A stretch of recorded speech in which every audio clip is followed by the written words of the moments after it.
Good morning to everybody, and again I welcome you on Education Express channel in the class of GST, Goods and Service Tax.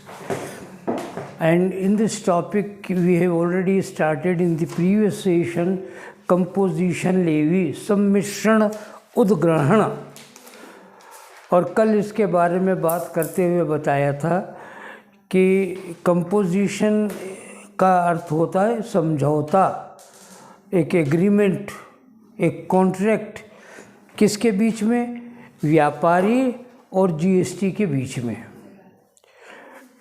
यदि कोई व्यापारी ये जिसकी बहुत ज़्यादा sales नहीं होती हैं तो ये समझौता कर सकता है जीएसटी से कि मैं जीएसटी कंपोजिशन स्कीम को एडॉप्ट करूँगा, उसको ग्रहण करूँगा, तो उसकी शर्तों के अनुसार उसको चलना पड़ता है। और यदि जिस भी वस्तु में वो व्यापार कर रहा है उसकी जीएसटी की रेट कुछ भी हो, समझौतों में जो रेट दे रखी है उसके अनुसार ही उसको टैक्स पे करना पड़ेगा।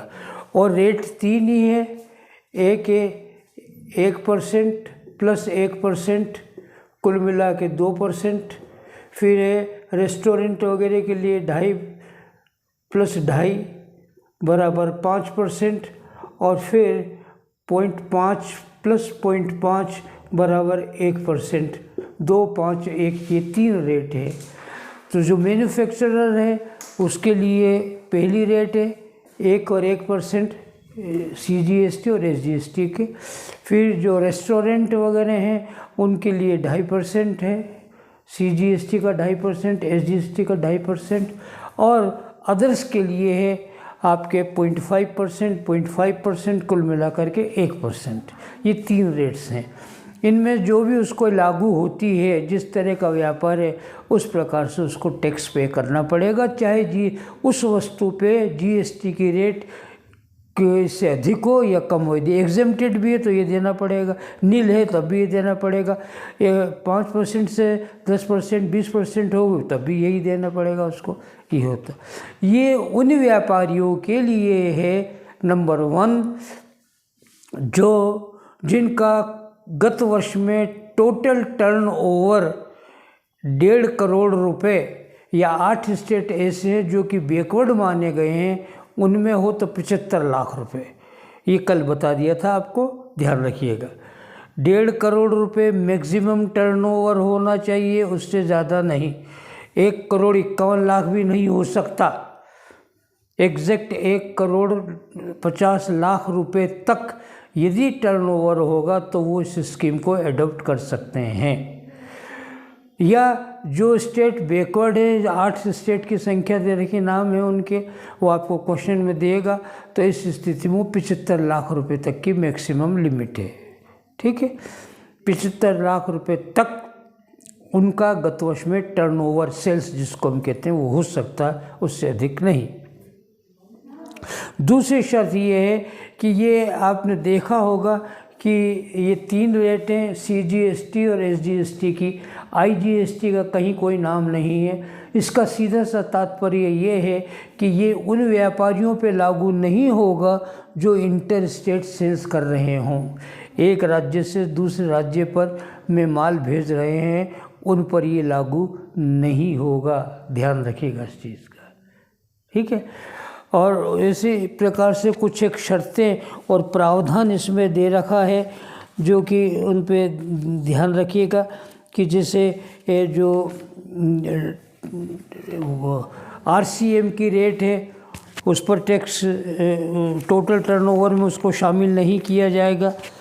उसी प्रकार से यदि किसी व्यापारी के पास एक कोई उसने रजिस्ट्रेशन करा रखा है, 1 नंबर में रजिस्ट्रेशन करा रखा है, और उस रजिस्ट्रेशन नंबर में एक से अधिक व्यापार चल रहे हों, उदाहरण के लिए मान लीजिए एक हमारा व्यापारी है, उसने अपने व्यापार का रजिस्ट्रेशन करवाया, और मान लीजिए रजिस्ट्रेशन का नंबर उसको अलॉट हुआ 786 मान लीजिएगा, और इस नंबर के तहत वो 3 प्रकार का व्यापार कर रहा है। ए व्यापार है, मान लीजिए वो रेडीमेड गारमेंट्स का है, बी व्यापार है, जो मान लीजिएगा सीमेंट बनाने का काम है, और सी व्यापार है और मान लीजिएगा कॉस्मेटिक्स का काम है। ठीक है, तो एक रजिस्ट्रेशन नंबर के अंतर्गत एक से अधिक व्यापार कर सकता है, कोई दिक्कत नहीं। और यदि एक से अधिक व्यापार कर रहा है तो नियम एक और है जिसका ध्यान रखना है। यदि उसने कंपोजिशन स्कीम को एक्सेप्ट किया, उसने कहा कि अच्छा साहब मैं रेडीमेड गारमेंट के लिए कंपोजिशन स्कीम को स्वीकार करता हूँ, एग्रीमेंट कर लिया उसने, तो ये ऑटोमेटिकली दूसरे व्यापार पर भी लागू हो जाएगा, क्योंकि ये एक ही रजिस्ट्रेशन नंबर के अंतर्गत रजिस्टर्ड है। तो यदि एक ही नंबर के अंतर्गत रजिस्टर्ड एक से अधिक प्रकार के व्यापार हैं और किसी एक ही व्यापार में यदि वो कंपोजिशन स्कीम को स्वीकार करता है तो कंपोजिशन स्कीम दूसरे व्यापार में भी लागू ऑटोमेटिकली होगी। वो ऐसा नहीं कर सकता कि रजिस्ट्रेशन तो कराया एक नंबर में 786 के अंतर्गत, उसमें 3 यूनिट स्थापित की ए बी सी। पहली में तो कहता है कि मैं कंपोजिशन स्कीम के लिए तैयार हूँ, और दूसरे के लिए कहता है नहीं मैं तैयार नहीं हूँ, मैं तो स्वीकार नहीं करता हूँ। ऐसा नहीं कर सकता। यदि करता है तो इसको भी छोड़ना पड़ेगा। बस समझ में आ गई आपको। यदि किसी एक नंबर के तहत रजिस्ट्रेशन नंबर किसी एक रजिस्ट्रेशन नंबर के अंतर्गत यदि किसी व्यापारी के एक से अधिक प्रकार के व्यापार चल रहे हैं और वो किसी एक व्यापार को समझौता स्कीम का अंतर्गत स्वीकार करता है तो वो ऑटोमेटिकली समझौता स्कीम दूसरे व्यापार में भी लागू हो जाएगी जो एक ही रजिस्ट्रेशन नंबर के अंतर्गत रजिस्टर्ड है। हाँ, ये तो हो सकता है कि उसने ए बी के लिए तो नंबर 786 स्वीकार किया और फिर दूसरा जो नंबर है वो 800 नंबर है रजिस्ट्रेशन नंबर, उसके अंतर्गत सी व्यापार कर रहा है सी की वस्तु का, तो यहाँ पर रजिस्ट्रेशन स्कीम लागू नहीं करता और यहाँ पे लागू कर रहा है। ये कर सकता है। और फिर मान लीजिए फिर तीसरा एक और 850 नंबर रजिस्ट्रेशन करवाया और वहाँ पे डी प्रकार का व्यापार कर रहा और यहाँ पे फिर कंपोजिशन स्कीम को उसने स्वीकार कर लिया, ये भी कर सकता है। अलग अलग नंबर के अंतर्गत तो वो कर सकता है, पर यदि एक ही रजिस्ट्रेशन नंबर में एक से अधिक बिजनेस यूनिट उसकी हैं या एक से अधिक प्रकार के व्यापार वो कर रहा है और किसी एक व्यापार में उसने कंपोजिशन स्कीम को स्वीकार किया है तो ऑटोमेटिकली वो दूसरे व्यापार में भी लागू होंगी। वो ये नहीं कर सकता है कि एक व्यापार में स्वीकार करे और दूसरे में अस्वीकार कर दे, ये शर्त लागू नहीं होगी। बस समझ में आ गई। आइए एक और हम आज के इस टॉपिक पर लास्ट इलस्ट्रेशन ले रहे हैं, क्योंकि क्वेश्चन तो इसमें अनसोल्व कोई है नहीं इस टॉपिक में, तो इसलिए एक और हम थोड़ा सा वैरायटी में चेंज है उसमें, इसलिए उसको ले रहे हैं। और ये एमडीएस यूनिवर्सिटी के एग्जामिनेशन में आ चुकी है। Illustration number 6।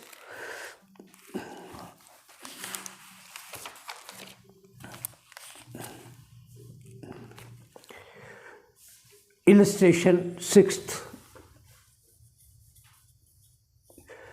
देखिए क्या कह रहा है ये।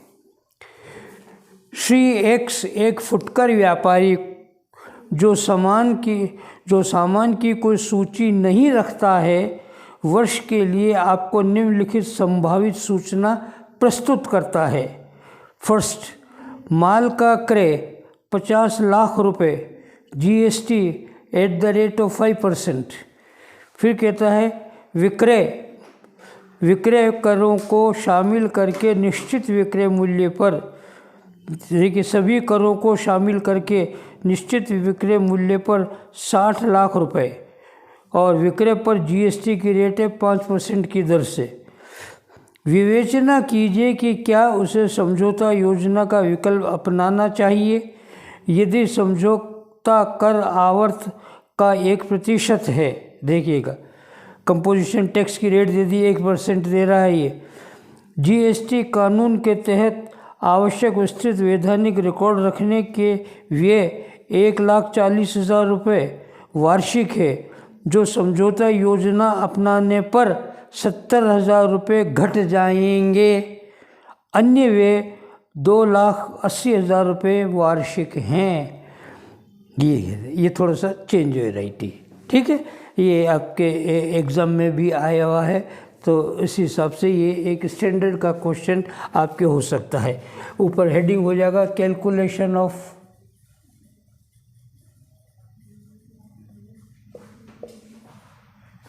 Tax under composition scheme.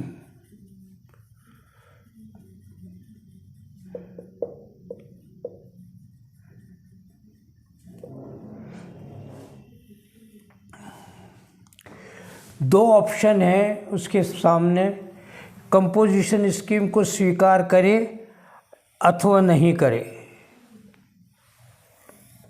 ये तो नॉर्मल और ये कंपोजिशन स्कीम।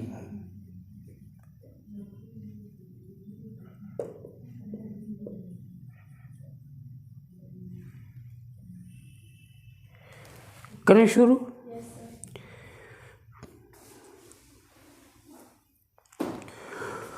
हाँ जी, जरा देखिएगा, माल का क्रय 50 लाख रुपए, जीएसटी 5%, ओके, और जीएसटी इसके अलग है, तो ये हुआ 5% है इसमें, तो 2,50,000। हाँ जी, एक मिनट। कॉस्ट 50 लाख का, ये है माल नॉर्मल 50 लाख का, जीएसटी इस पर है एट द रेट ऑफ 5%, तो ये हो जाएगा 2,50,000। तो कंपोजिशन स्कीम के अंतर्गत ये जुड़ करके आएगा 52,50,000। ये है 50 लाख प्लस 2,50,000, ठीक है, ध्यान रहे इस तरह से। फिर उसने कहा है कि नीचे देखिएगा, जीएसटी कानून के तहत आवश्यक विस्तृत वैधानिक रिकॉर्ड रखने पर खर्च होता है 1,40,000 रुपये। Expenses on maintenance of record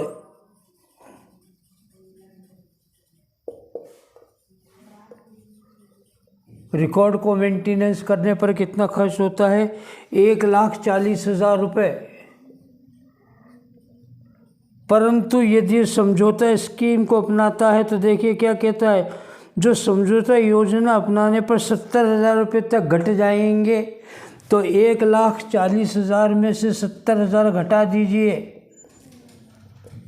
तो कंपोजिशन स्कीम लागू करेगा तो 70,000 रुपये ही खर्च होंगे। 70,000 रुपये क्यों घटाएंगे? उसने कहा ना, ऊपर ही कह रहा है, ऊपर नहीं नीचे कह रहा है लास्ट पैराग्राफ में। क्वेश्चन में कह रहा है, ठीक है। जीएसटी कानून के तहत आवश्यक विस्तृत वैधानिक रिकॉर्ड रखने के लिए 1,40,000 रुपये होते हैं वैसे तो, पर यदि कंपोजिशन स्कीम एडप्ट करेगा तो ये खर्चे 70,000 घटा जाएंगे। तो हमने 1,40,000 में 70,000 घटा दिए तो 70,000 बच गए, इतना खर्च होगा। ठीक है, उसके बाद अच्छा अन्य व्यय 2,80,000 रुपये होंगे। Other expenses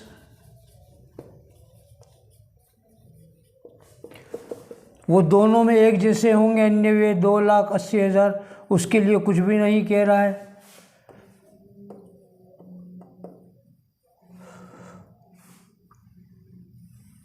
total of cost, total of cost देखिएगा 50, 51, 2, 53 और 1, 54,20,000 आ रहा। फर्स्ट में चेक करो। Yes sir. 5 दो तो 56 लाख आ रहा है सेकंड में कंपोजिशन स्कीम में। ये टोटल ऑफ कॉस्ट हो गया। अब इसमें से सेल्स घटाएं। सेल्स लिखिए अलग से पहले तो।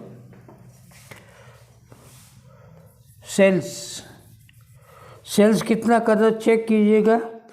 उसने 60 लाख। सेकंड पॉइंट पर कह रहा है सभी करों को शामिल करके निश्चित विक्रय मूल्य पर 60 लाख रुपए विक्रय कर की राशि 5% है। इस पे टैक्स लगा हुआ है। तो ये सेल्स करेगा, ग्राहक को माल बेचेगा, वो होगा 60 लाख का। चाहे नॉर्मल माल बेचे चाहे कंपोजिशन स्कीम में माल बेचे, बिकेगा 60 लाख में। ठीक है।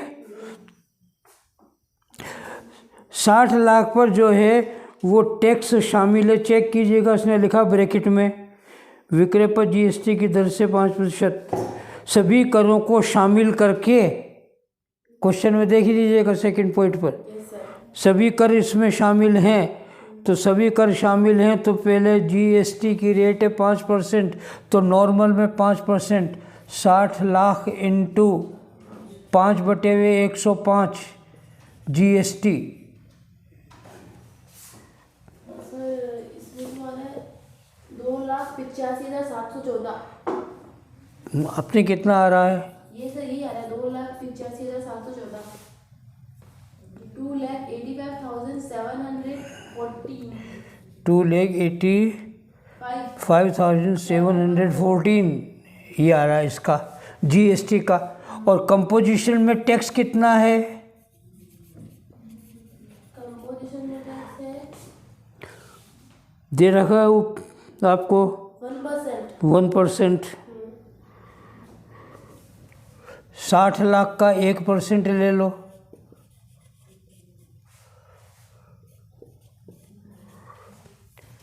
जो 60,000 रुपये। ठीक है।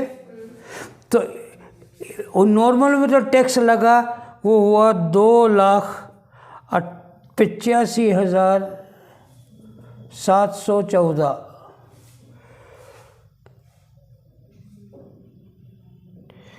और इसमें हो गया 60,000। ये लेस कर दें, बोलिए 60 लाख में से घटाएं 2,85,714।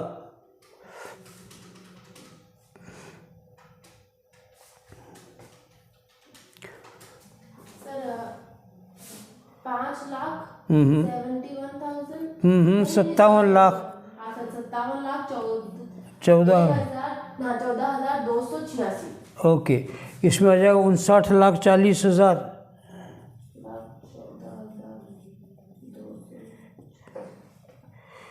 ये है नेट सेल्स।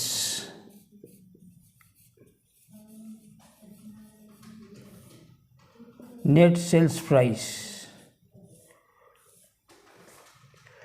अब इसको मान लेते हैं ए टोटल कॉस्ट को, और इसको मान लेते हैं बी। ठीक है। अब प्रॉफिट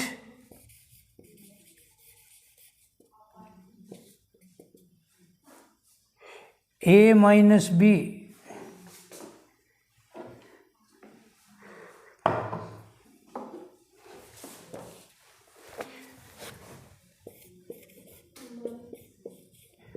ये 60 लाख में से घटाएं 57,14,286। सर कंपोजिशन स्कीम का है तो 3,40,000 रुपये। कंपोजिशन का 3,40,000। तो इसका है 57,4,286 माइनस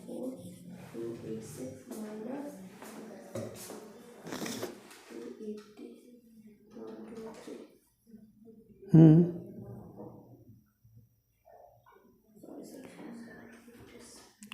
60 लाख माइनस 57,14,286।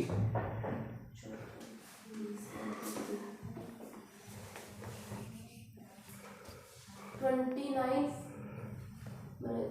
2,94,286 2,94,286। अब देखिएगा, आपसे वो पूछ रहा है कि इन दोनों में से किस स्कीम को हमें एडॉप्ट करना चाहिए। तो हमें कंपोजिशन स्कीम को एडॉप्ट करना, क्योंकि यदि ये हम करेंगे तो 3,40,000 रुपये मिलेंगे और यहाँ 2,54,286 मिलेंगे। यहाँ हमें प्रॉफिट ज़्यादा होगा, क्योंकि विक्रय तो एक जैसा ही होगा। ग्राहक को तो माल 60 लाख पे, आप भी जा रहे हो तो 60 लाख का माल दे रहा, मैं भी जा रहा हूँ 60 लाख का, और भी कोई जा रहा है, माल तो 60 लाख रुपये में बिक रहा है। परंतु व्यापारी को इस स्कीम के अंतर्गत इस स्थिति में फ़ायदा हो रहा है, तो व्यापारी को कंपोजिशन स्कीम को एडॉप्ट करना चाहिए, ये इसके कहने का मतलब। देख लीजिए इसे।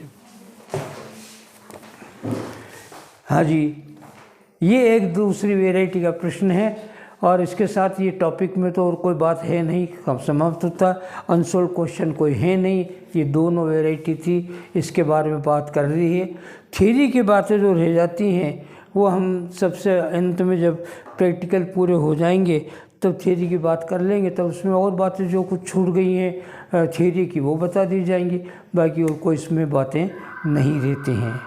Wish you good luck and thank you.